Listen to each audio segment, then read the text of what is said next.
आज हम बात कर रहे हैं खांसी की, जो अक्सर लोगों को सर्दी या बदलते मौसम में परेशान कर सकती है।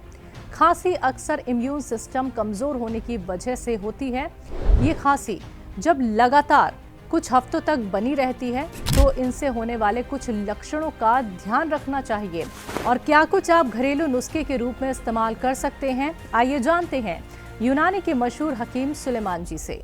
लिसोड़ा ले लीजिए 100-200 ग्राम, और ये गोल गोल छोटे छोटे बेर की तरह मिलते हैं, उससे छोटे, और 1 चम्मच में जितने आए उसे उबाल के पानी में और बच्चे को रोज पिलाएं। और बाकायदा इलाज करना तो माजून आर केयर है, जो हमारी इम्यूनिटी को बहुत स्ट्रॉन्ग करता है।